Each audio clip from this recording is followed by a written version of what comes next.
Chapter 3. I was taken to a small farming community further south of Winnipeg, on the outskirts of Audiobook, to the DeRosier farm. It was a Friday afternoon when we arrived. While Mrs. Semple talked with Mrs. DeRosier, I studied the new foster mother with great disappointment. She was a tall woman with lots of makeup and badly dyed hair. If she had been a beauty once, the only thing left of it now was the vanity. Her voice was harsh and grating, and the more I watched her, the more positive I became that she was putting on an act for Mrs. Semple's benefit.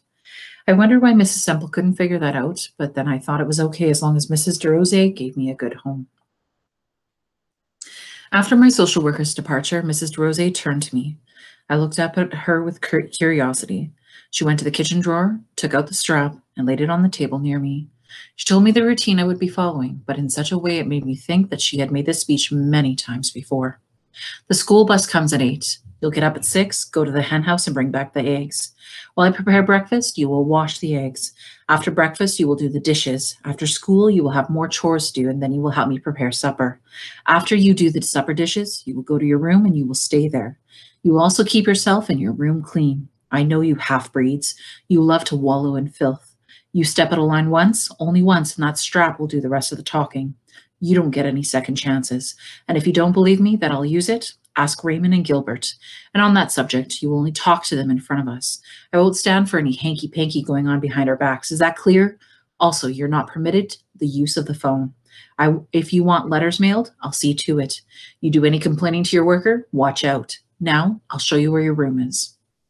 I was left alone in a small room at the back of the house. It was cold, smelled moldy, and felt damp. There wasn't even a closet, just nails sticking out all over the walls. The Dions had given me a new set of suitcases, and I opened one up and started hanging a few things on the nails. I stopped and sat on the bed. The mattress was soft and warped. Self-pity was not good for one's spirits, Maman Dion had told me, but right now I felt sorry for myself. Mrs. DeRosier had said, "You half-breeds." I wasn't a half-breed, just a foster child, that's all. To me, half-breed was almost the same as Indian. No, this wasn't going to be a home like the Dions. Maybe if there were other children, they might be nice. Most people I'd met had stayed at the Dions, had been nice enough. With this thought, I finished hanging up all my clothes, looking forward to the arrival of Raymond and Gilbert, who I thought must be at school. I was waiting at the kitchen table in order to meet them. Mrs. DeRosier was in the kitchen too, but she only glared at me as if to warn me to stay quiet.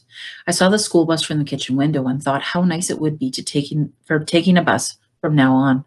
4 kids got off, 2 older boys around 13 or 14, and a girl and a younger boy.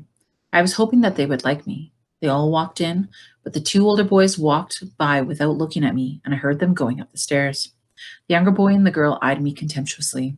The boy said to Mrs. DeRosier, "Is that the half-breed girl we're getting? She doesn't look like the last squaw we had." The girl giggled at his comment.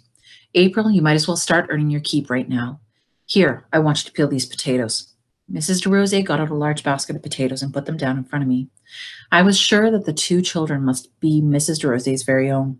They made themselves sandwiches, making an unnecessary mess in the process. When I finished peeling potatoes, Mrs. DeRosier told me to clean up their mess. Mr. DeRosier came in at supper time, and it became apparent to me that Mrs. DeRosier towered over him not only in size, but also in forcefulness of personality. He and the 2 boys, who had changed into work clothes, sat on one side. Mrs. DeRosier was at the head, and Maggie and Ricky and I sat on the other side. The only talking at the table was done by the mother and her 2 children. I had finished my milk and reached for a pitcher to pour myself another glass. "You are not allowed more than 1 glass," Maggie said in a whiny voice, and I froze, my hand still on the handle, waiting for Mrs. DeRosier to confirm that statement or say it was all right. I wondered if I should give in to this girl, and then I realized I had no choice because Mrs. DeRosier simply remained silent. Slowly, I withdrew my hand from the pitcher and looked over at the mother and daughter. Maggie had a smug look on her face, and I wanted to take that pitcher of milk and dump it all over her head. At other meals, she would have had to make a show of having 2 glasses of milk herself. When Ricky finished eating, he burped and he left the table without excusing himself either way. The older 2 boys had also finished eating, but remained seated until Mr. DeRosier got up to leave. Then they followed him outside. Mrs. DeRosier put the leftovers away and indicated that I was to start on the dishes. While I washed and wiped them, Maggie sat at the table and watched. I wondered why this family was so different from the Dions, especially those 3. So much malice, so much tension. It seemed to me that it was a lot easier being nice, after all. The de Rosiers were Catholics too. How I wish that my own parents would rescue me right this minute. Right this minute would be a good time. I finished wiping off the last pot and put it away. I started for my bedroom, relieved to get away from Maggie's watchful eyes. You're not finished, Maggie said in a bossy tone. You didn't even sweep the floor. I heard you half-breeds were dirty, but now I can see it's true. You didn't do anything. Why don't you just sweep the floor? Because it's not my job. My job is only to see that you do yours. So get the broom, Maggie hissed at me. I stood there for a minute looking down at Maggie. She was still sitting, very composed, very sure of how far she could go. Helpless fury built up inside of me, and I was here alone, unsure of what my rights were, if I even had any. So I went to get the broom. After sweeping the floor, I went to my room. I had nothing to do but think. Was it only this morning that I felt loved and cherished? Now I had been told that I had to earn my keep. I knew that Children's Aid paid for my keep, and I didn't like that word half-breed one bit. It took me a while to get all these new things I didn't like, to get over all these new things I didn't like, so I could get ready for bed and say my prayers. Praying could bring me comfort. Maman Dion had told me. I had memorized the Lord's Prayer in French and English, but I had never really thought about meaning of each sentence. And now I said it slowly. Our Father, who art in heaven, hallowed be thy name.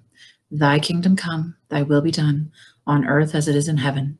Give us this day our daily bread. Forgive us our trespasses as we forgive those who trespass against us. And lead us not into temptation, but deliver us from evil. Amen. I would have to forgive these people their trespasses, and no doubt there would be many. But hold on there, God, I thought. I don't have any trespasses for them to forgive, so how come I'm going to have to forgive theirs? I looked for the answers in the talks and the Bible readings at the Dions. I remember the saints and the martyrs. They had been tested. Maybe I was being tested. Maybe what I had to do while I was here was turn the other cheek.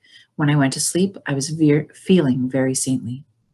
Saturday morning, Mr. DeRosier rapped at my door, telling me I was supposed to go for the eggs. It had been windy all night, and I had not slept well in my chilly room.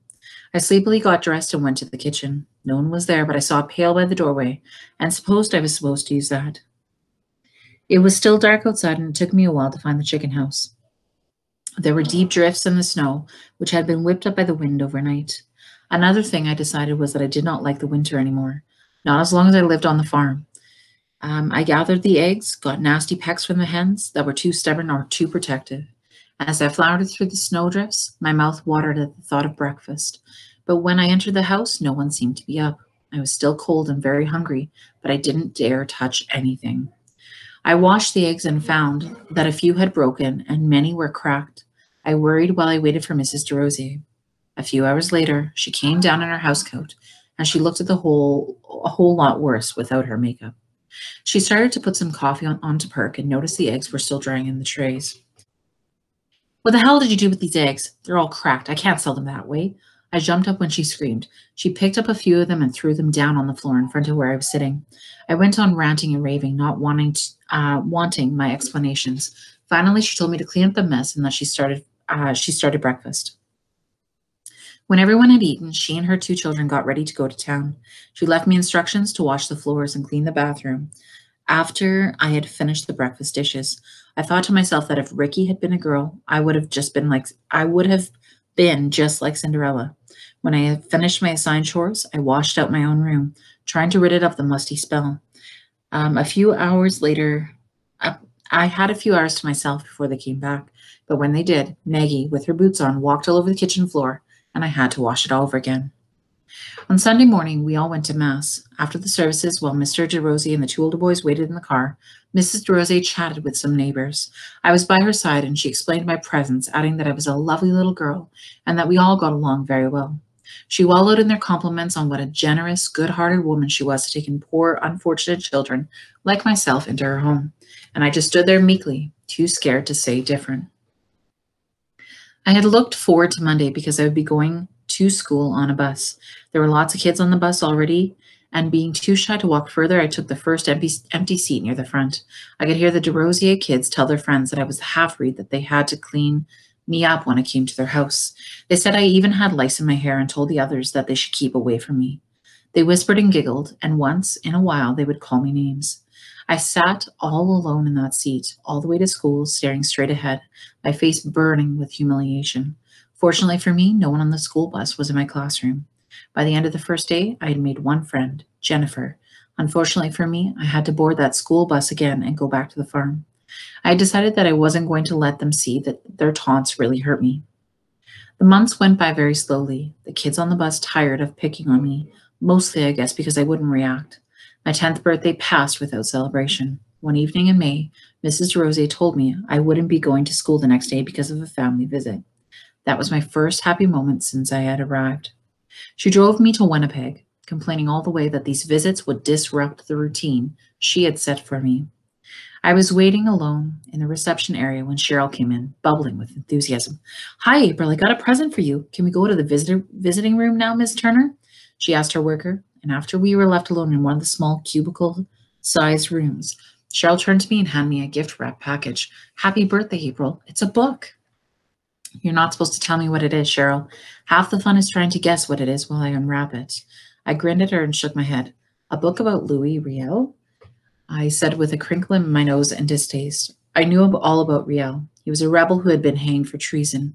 Worse, he had been a crazy half-breed. I had learned about his folly in history. Also, I had read about the Indians and the various methods of tortures they had put the missionaries through. No wonder they were known as savages. So anything to do with Indians, I despised. And here I was supposed to be part Indian. I remember how relieved I was that no one in my class knew my heritage when we were going through that period in Canadian history. He's Métis like us, Cheryl said proudly. Mrs. McAdams says we should be proud of our heritage. You know what that means? It means we're part Indian and part white. I wish we were whole Indians. I just about fell off my chair when I heard this. There were a few Indians or part Indian kids in my class who couldn't hide what they were like I did. They knew their places, but here was my very own sister, with brilliant grades, saying such idiotic things. Well, I didn't want to argue with her, so I didn't voice my opinion. She continued talking, which was usual for her. Mrs. McAdams is Métis, you know, but not Mr. McAdams isn't. He teaches somewhere, not at my school. They've got a lot of books on Indian tribes and how they used to live a long time ago. Cheryl paused for a breather, then continued in a somber tone. Mrs. McAdams gave them to me to read because no one at school would talk or play with me. They call me names and things, or else they make like I'm not there at all. This one girl and her friends would follow me home and make fun of me, so I slapped that girl. So her mom called Mrs. McAdams, and Mrs. McAdams says all the bad stuff was because I'm different from them. She told me that I would have to earn their respect. How come they don't have to go around earning respect? Anyway, I don't even know what respect is exactly. I just want to be friends with them. I knew that Cheryl was talking about from my own experience on the school bus, yet I couldn't share that with her. I supposed it was my vanity. She'd admitted to me that some people didn't like her because she was different, but I simply couldn't return that kind of honesty. So I told her about the DeRosiers and how much I missed the Dionnes. Telling her how the DeRosiers were mean to me was easy, because they probably didn't like anyone and it wasn't only me. Why didn't you give those two kids a good whack? Cheryl asked. Are you kidding? Mrs. DeRosier would kill me. I replied as I leafed through the pages of my new book. Besides, you can't go around whacking people you don't like. Well, that's what I do, Cheryl retorted offhandedly. And what if the kids are bigger and stronger than you? Then I pretend not to hear them, Cheryl answered with a mischievous smile. We both laughed over that, and then we talked of more lighthearted things. I got to wondering about the present my mom and my dad would be bringing me. Those precious hours together slipped away, and Cheryl's good mood faded too. Maybe they're not going to come, she said as she paced back and forth. She was puzzled and hurt, and she was fighting back tears. Miss Turner came in to tell me Mrs. Rosie was there to pick me up. Cheryl begged for just a little more time. I sat back down, and Cheryl came and knelt before me. She looked at me with her large, questioning eyes, now glistening. They're not coming? She asked softly. Maybe they got mixed up on days or something. I knelt down to face her on the same level. Cheryl, no matter what, we'll always have each other. I hugged her close, knowing that what I said was a small comfort to her. She started to cry, and that made me cry too. Miss Turner came and poked her head in, saying I really had to go. Cheryl and I started putting on our jackets. She looked so pitiful when I left her alone in the visiting room. Mrs. DeRosier had been told that my parents had not come for the visit. That evening at supper time, she told her own children that they were fortunate in having parents like her, as my parents were too busy boozing it up to even come and visit me. And I sat silently, not believing a word of what she said, and pretending the insult of my parents didn't bother me. She was forever putting down my parents, so I was getting used to her remarks. But inside, I despised her more than I would despise my own parents, even if all the things she said about them were true. Later that night, I lay in my bed, unable to go to sleep and unable to say my prayers. Couldn't forget that look on Cheryl's face when I had to leave her. I felt anger towards my mother and my father because they were responsible. They were responsible for me being in this foster home.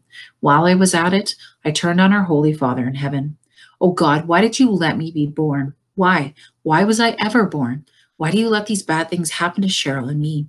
You're supposed to be loving and protective and just, but you're full of crap, God. You're just as full of crap and just full of crap, and I hate you. You hear me? I hate you. That's how angry I was. I started crying, and when I had cried my heart out, I then felt sorry for saying those things. At last, I was able to say my prayers and ask God to help me be strong and good. For the rest of that month, the DeRosier kids taunted me about having drunkards for parents. It was a new ammunition for them to use against me, and it bothered me a lot. One Saturday morning, they started in on again, and I made my feeble defense. They're not drunkards. They're sick. That's all. Sick. Sick? Boy, what a dummy you are. But then half-breeds and Indians are pretty stupid, aren't they? Maggie said maliciously.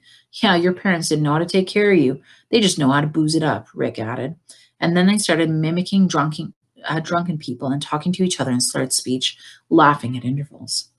No, I screamed. I ran out of the house across the grain fields, running as hard and as fast as I could. They had acted and sounded just like my parents and their friends, I remembered. I could run all I wanted, but I couldn't run away from the truth. And when I had reached the edge of the woods, my side was aching. I stopped and I sat down, my back against a pine tree. I was panting and sobbing very hard. By the time I caught my breath, I could picture my parents. So that's why you never got any better? Liars. That's what you are. All those promises of getting well, all those lies about taking medicine. Liars. You told us. Soon, April. Soon, Cheryl. We'll take you back home as soon as we get better. Well, you lied to us. You never intended to get better. You never cared about us. You made Cheryl cry, and you don't even care. And because of you, I'm stuck here. I hate you both for lying to us. I hope I never see you again. I got up and I started walking back to the house because I still had floors to wash. I stopped and thought, no, why should I? They can beat me if they want to. I don't care. I just don't care anymore. To hell with them. To hell with my parents. To hell with everyone except Cheryl. Even the Dions didn't answer my letters. They lied too. They didn't really care for me, but that's okay because I don't care either. I turned back into the woods and made my way through the heavy underbrush. I don't know how far I walked before I came upon a small clearing which bordered the Red River. The sunlight filtered through the towering trees, warming even the shady spots. The area was alive with the sound of birds, squirrels, and bugs, but I felt at peace. The tensions from the past months were lifted. I knew I felt this was because I had all cried out, and I had decided that for now, I didn't care about anything. I wasn't really thinking about anything when I noticed my arms and hands. They were tanned a deep golden brown. A lot of pure white people tanned just like this. Poor Cheryl, she would never be able to disguise herself, her brown skin just as a tan. People would always know that she was part Indian. It seemed to me that I'd read and what I'd heard indicated that Métis and Indians were inclined to be alcoholics. That's because they were weak people. Oh, they were put down more than anyone else, but then didn't they deserve it? Anyway, I could pass for a pure white person. I could say I was part French and part Irish.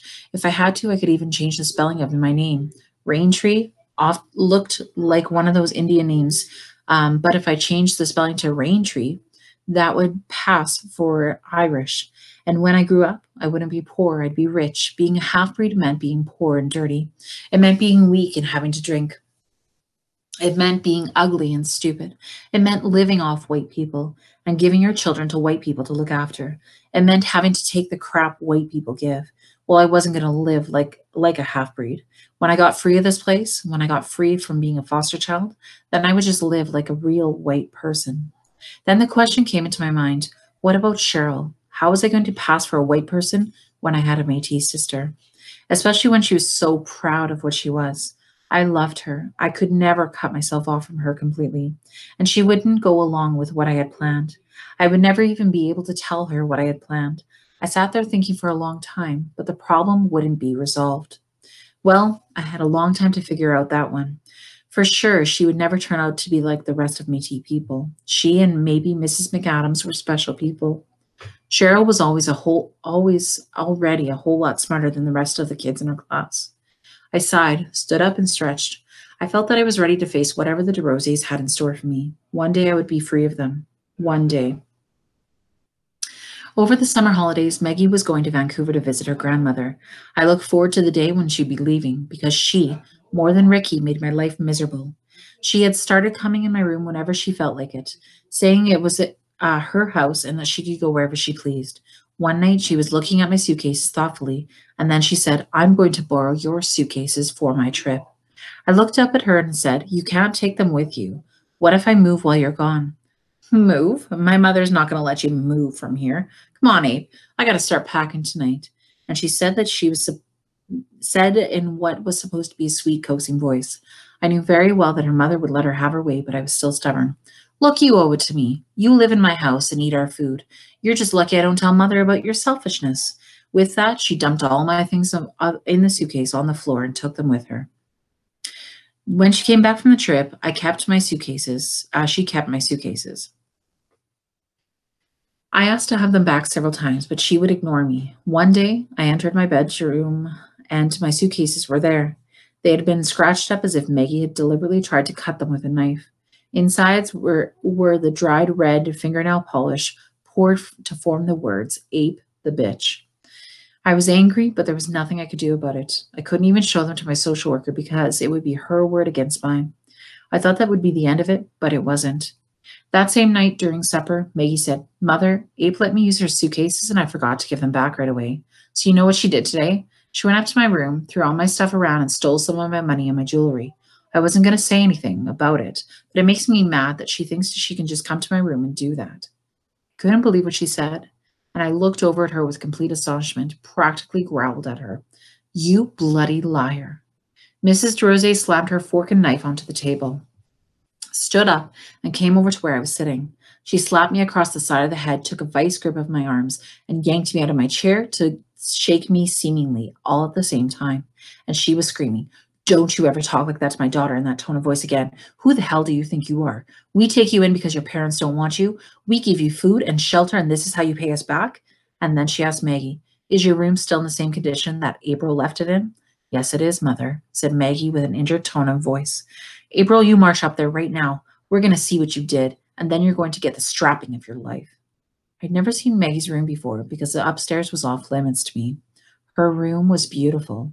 The fancy furniture all matched and was white with gold trimming. Her bed even had a canopy over it. The wallpaper was of pink and yellow roses, and right now, books, papers, and clothes littered the deep pile rug. "You must be a sick girl, April, to do this kind of thing. What did Maggie ever do to you?" Mrs. Rosie asked. All the while I was being shaken about like a rag doll.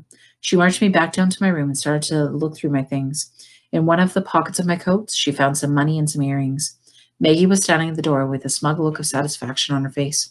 While Mrs. DeRosier went for the strap, Maggie said softly, "That's what you get for bugging me, April Raintree." The beating that I got that night was one of the worst, but I wouldn't cry. That seemed to infuriate Mrs. DeRosier all the more. I'm sure after that, Mrs. DeRosier would have me moved.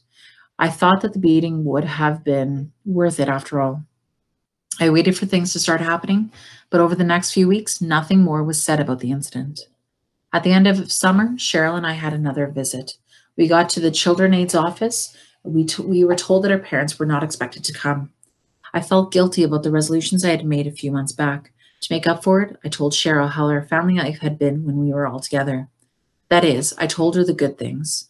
I told her how Mom used to rock her to sleep and sing songs to us, how Dad always laughed and told jokes and played with us for hours, telling us lots of stories, how we'd all go to visit our aunts and uncles, or they would come and over to our house, how Dad would bring out his fiddle and play while everyone dances jigs. I wondered if I was right to tell her only about the good things. Maybe I was lying by not telling her about the drinking and the fights and the dirty children. But then Cheryl didn't need to know that just yet. I wanted Cheryl to be happy.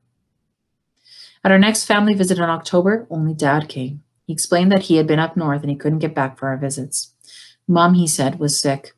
Cheryl accepted explanations with ease. She was, as usual, affectionate with him, but I knew the truth about them. I was aloof but polite. I had thought once of telling him about the bad place the DeRosier's farm was, but now I didn't bother. He wouldn't care. He pretended to care, but he wouldn't do anything about it. I didn't have much to say to him. As children, this would be the last time Cheryl and I would see him. Winter and spring passed. Life with the DeRosiers was the same, miserable. I had become bitterly passive and now said fewer prayers. I was sure that God had heard me say that I hated him, and he never heard me ask for his forgiveness. 3 more visits were arranged, but our parents never showed up. Each time, Cheryl would end up crying. She was beginning to change. Before, she had been outgoing, always talking and normally cheerful. But at the last 2 visits, I tried my hardest to bring out her laughter, but was rewarded only with sad smiles. By the end of June, I had passed grade 6 with a low B average, and that was because English, French, and math were easy for me. I felt torn in different directions and often changed my mind regarding my parents. Sometimes I would think of the life that I would be leading if we were all together. So what if we were poor and lived in the slums? Being together would be a million times better than living on this horrible farm. Other times, I would remind myself that my parents were weak alcoholics who had made their choice, and then I would loathe them. Or I would think of the Dions and all their religious teachings. What was the sense in praying to a God who didn't care about me either? On Cheryl, it was still the question about how I was going to live as a white person with her around. I had 7 more years of probably being stuck with the DeRosiers, and if not, then in some other foster home. 7 years of not having control of my own life. Most of the kids in my class were excited about the summer holidays. Some were going away on trips. Me, I was just going to be alone, unloved, with nothing to look forward to for 7 more years. Did I ever feel sorry for myself?